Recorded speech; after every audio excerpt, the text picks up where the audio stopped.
مایوسی کی مثال اچانک ملنے والی چھٹی کی طرح ہوتی ہے، اس لیے انسان کے لیے سب سے آسان کام مایوس ہو جانا ہے۔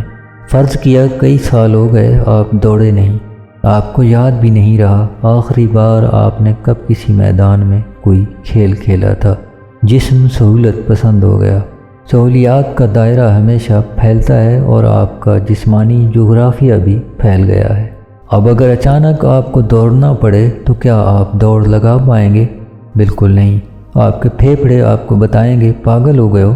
سانس ڈھونکی کی طرح چلنے لگے گا اور پٹھے اعلان کر دیں گے ہم ڈھیر ہونے کو ہیں۔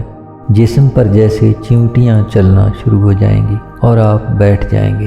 کوئی آپ کو تب لاکھ ہمت دلائے، آپ خود سے پوچھ کر بتائیں گے یہ مجھ سے نہیں ہو پائے گا۔ اس انکار کو مایوسی کہتے ہیں۔ مایوسی سے نکلنا مشقت اور استقامت کا راستہ ہے۔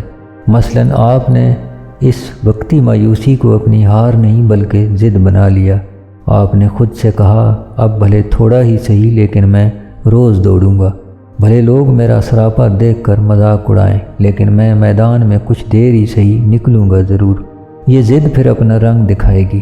تقریباً 4 ہفتے مستقل مزاجی کے لگتے ہیں، پھر آپ کو اپنے آپ میں فرق نظر آئے گا۔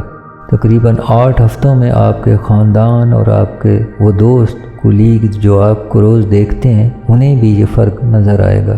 12 ہفتوں میں دنیا بھی دیکھ کر بتا سکے گی کہ یہ بندہ کچھ بدل سا گیا ہے۔ بدلا کیا ہوگا؟ بظاہر کچھ نہیں، کیونکہ آپ کچھ سال پہلے والی شکل پر ہی آئے ہوں گے، لیکن ایک تبدیلی بہرحال واقعی آ جاتی ہے کہ آپ مایوسی سے نکل آتے ہیں۔